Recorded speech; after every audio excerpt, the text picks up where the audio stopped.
Good, good, good. Right, chuck your band round your knees onto here.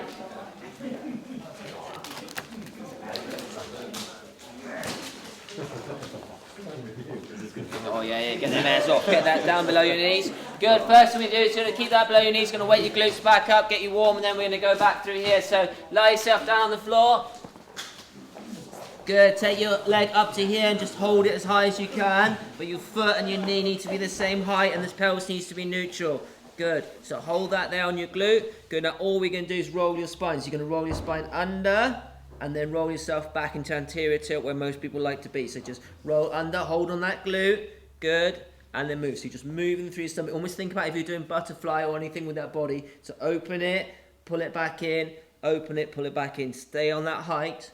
Good. Then you're going to tuck it back in as high as you can. So really pull under. Good. Then we're going to go on to reps. So down, push, down, push. Get into that glute nice and high. Good. Keep going on there. Keep going. That's it. Good, good, good. Perfect. Shuffle yourselves out. So your band's still there. You're going to sit into it a little bit. Neutral spine. And all we're going to do is going to go into pronation. Now pronation isn't that. It's rolled. So this rolling in. So imagine if you've got a torch on your knee. You're going to shine that torch in. So your whole bone turns in and collapses onto there. Now you're going to focus on your glute. And you're going to use that glute to roll out. So you take that torch and you roll it out. And your arch should come up. Good. Then you're going to take that torch and you're going to roll in and then collapse on there. So we're going to turn out to there and then back in. And now your goal is to try and find that glute to do that job. So use this glute to do that job there and then let it go back in. So turn that out and then go back in. Good. Then hold that neutral. Let's go on the other side. So turn in, turn out on there. So have a look at your ankle. See if you can get that ankle bone to move. And your foot stays normal on the floor. So we want pronation is healthy. We want that to move onto here. So we don't want to be rocking around and tipping on your foot. So you just here, roll in, roll out. So you pretty much, this guy here, that is where he is. And then we come back out. So in and then out onto here. Good. And then here's the good news. Pronation is healthy. You can't run even unless you pronate. So if you're not pronating, you're not going to run very far because your glute comes on. The only way your glute works is when it's pre-stretched or preloaded. So if I hit the floor here, I need to pronate in because that's then stretched my glute. When you stretch a muscle, it tells it to shorten and then we're good to go. So as I come in, I'm going to come into here. This glute's going to stretch, which is going to start to open me up. At the same time, open my whole body up, which opens my shoulder up. See if I open my shoulder, my knee comes with me. Then I'm ready to step through and I'm onto there. So you need your body to be relaxed and loose to get that pattern. And that's why you also need those glutes and strong onto there.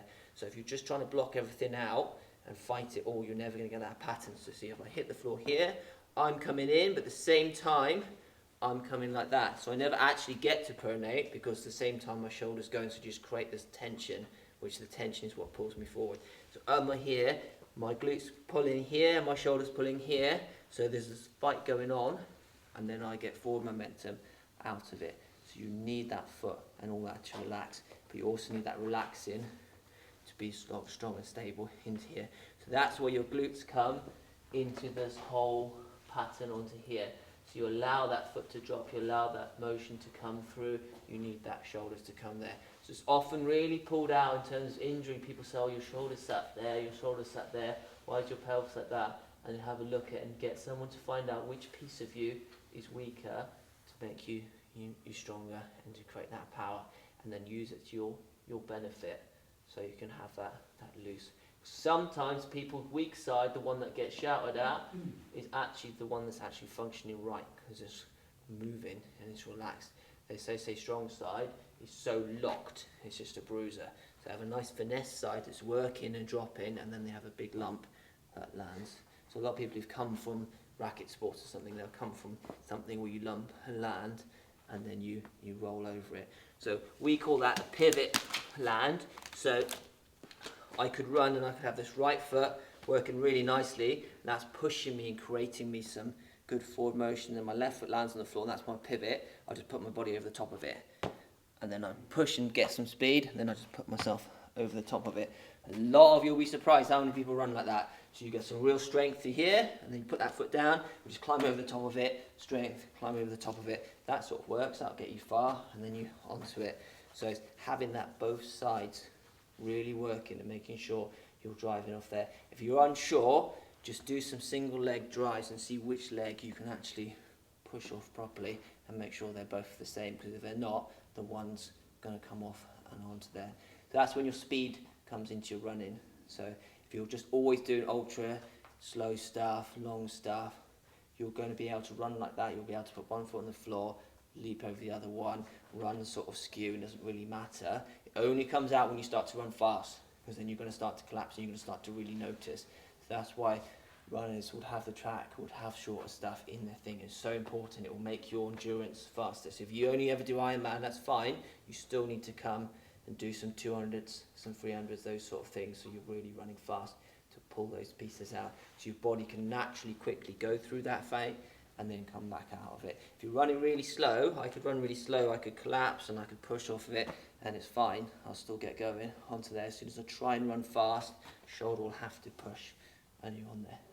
Happy? You ask? No. Good. Ask me a question. I recognise what you're saying about the slow running bit. Yeah. I feel that sometimes, that sort of lump. Yeah, so that lump. So you can see then how that could be a problem. So if you start your triathlon and you're very one-sided in your swim, you're going to then, when you eventually get down to your run, you're going to have problems in your Achilles and your knees and your feet.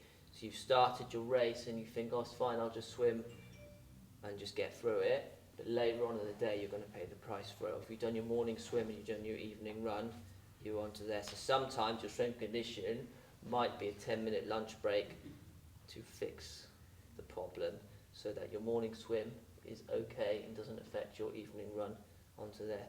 So sometimes 10 minutes is all you need as a strength conditioning to stop getting injured onto there, rather than spending all your time doing single leg toe raises or down on the steps to fix your Achilles all the time and being stuck in that cycle, and then you go into the pool and fix it, and then you go in and out like that onto there. Any questions on that?